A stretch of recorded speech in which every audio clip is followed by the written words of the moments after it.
আসসালামু আলাইকুম প্রিয় বার্সা ফ্যান্স, প্রিয় কুলার্স। বার্সাকে ঘিরে কিছুটা হলো পজিটিভিটি দেখতে পারছি এবং সেই ব্যাপারগুলোকে খুবই ভালোভাবে নিতে হবে, কারণ এই ছোট ছোট পজিটিভ অ্যাপ্রোচগুলোর মাধ্যমে বার্সা আরও একবার কামব্যাক করবে, এই আশাটা বার্সা ফ্যানদের মনের মধ্যে এখনও আছে। গেটাফেকে বার্সেলোনা লেভানডফস্কির গোলে 1-0 গোলে হারিয়েছে এবং এ নিয়ে এবারে লা লিগাতে 7টা ম্যাচে 7টা জয়, একেবারে clear cut 21 point Barca gain করেছে এবং এটা কিন্তু বার্সার ফুটবল ইতিহাসে লা লিগাতেই অন্যতম সফল একটা স্টার্ট এবং একেবারে নির্দিষ্ট করে বলতে গেলে জয়েন্ট সেকেন্ড বেস্ট একটা স্টার্ট। এর আগে বার্সা শুধুমাত্র একবারই প্রথম 8টা ম্যাচে ডিরেক্ট জয় পেয়েছিল, আর অন্য একবার প্রথম 7টা ম্যাচে জয় পেয়েছিল, যে রেকর্ডটা স্পর্শ করেছেন হানসি ফ্লিক। ফ্লিকের লা লিগা মিশনটা এক কথায় অসাধারণভাবে শুরু হয়েছে, তাই বার্সা কোচকে আলাদাভাবে এখানে কৃতিত্ব দিয়ে শুরু করলাম। চ্যাম্পিয়ন্স লিগও আমরা একই রকমের চিত্র দেখতে চাই। লেভানডফস্কি আরও একটা গোল পেয়েছেন। জুলস কুন্ডের ওই ক্রসটা প্রতিপক্ষ গোলকিপার ঠিকভাবে নিতে পারেননি এবং সরিয়ার সে ভুল থেকে লেভানডফস্কি যখন বল পেলেন, এমন সিচুয়েশন থেকে তিনি বলটা মিস করবেন, এটা স্বাভাবিক। তারপরে বার্সা কিন্তু অনেকগুলো চান্স ক্রিয়েট করেছে। লেভানডফস্কি নিজে একাধিক হাফ চান্স পেয়েছিলেন, রাফিনার শট ঠেকিয়ে দেওয়া হয়েছে, বারে লেগেছে।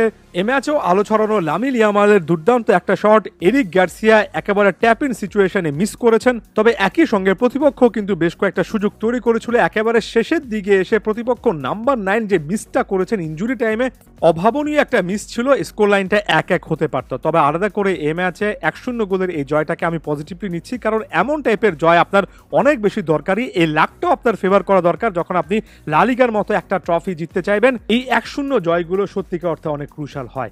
আজকে এই ম্যাচের পারফরমেন্সে আলাদা করে ইনিয়াগো মার্টিনেজের কথা বলবো। ডিফেন্সে যথেষ্ট ভালো একটা পারফরমেন্স দিয়েছেন। ডিস্ট্রিবিউটর রোলে মার্ক কাসাদো সত্যিকার অর্থে পুরো 90 মিনিটে এক কথায় কন্ট্রোলিং ফুটবল খেলেছেন, সেটা বলা যায়। একটার পর এক দুর্দান্ত পাস তিনি কিন্তু জেনারেট করেছেন।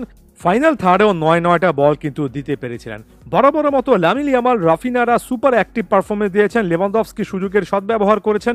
ওয়েল ব্যালেন্সড একটা performance, not the very best, তবে সেই পারফরমেন্সগুলো ওই যে বললাম পজিটিভলি নিতে হবে।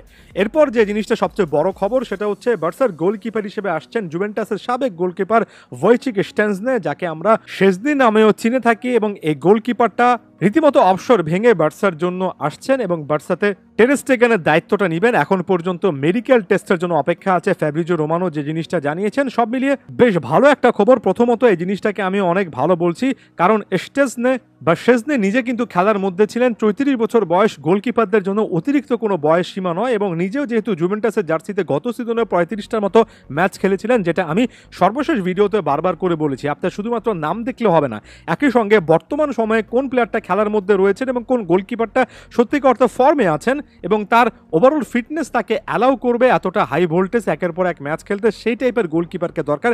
সেই ক্রাইটেরিয়াতে ভয়চিক শেজনি কিন্তু যথেষ্ট ভালো একজন গোলকিপার বলে আমার কাছে মনে হচ্ছে।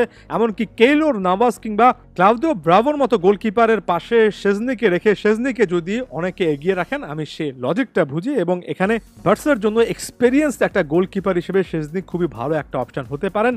চিন্তার জায়গা থাকবে এটাই যে নিজের ক্যারিয়ারের একেবারে শেষ দেখে ফেলেছিলেন, রিটায়ারমেন্টের মতো একটা যে প্রসেসে চলে গিয়েছিলেন, সেখান থেকে বের হয়ে এসে নিজেকে আরো একবার কিন্তু রেডি করতে হবে, মানসিকভাবে আরো একবার দৃঢ় করতে হবে। শেজনির জন্য কিন্তু সেটা একটা বড় চ্যালেঞ্জের জায়গা হিসেবে থাকছে। জুভেন্টাসে যে স্টাইলে যে ব্র্যান্ডের গোলকিপিং করেছেন, সেটা বার্সাতে দেখতে চাই, সেরা ফর্মে শেজনিকে দেখতে চাই। তার প্রসঙ্গে একটা কথা না বললেই নয়, আপনাদের কি মনে আছে পোল্যান্ডের বিপক্ষে বিশ্বকাপে লিওনেল মেসি একটা পেনাল্টি মিস করেছিলেন, সেটা কিন্তু দারুণ দক্ষতায় শেজনি ঠেকিয়েছিলেন। বার্সাকে ঘিরে, বার্সার নতুন গোলকিপিং প্রজেক্টকে ঘিরে আরো অনেক ভিডিও আসবে, অবশ্যই বার্সা বাজের সাথেই থাকবেন। আদিওস ভিস্কা এল বার্সা।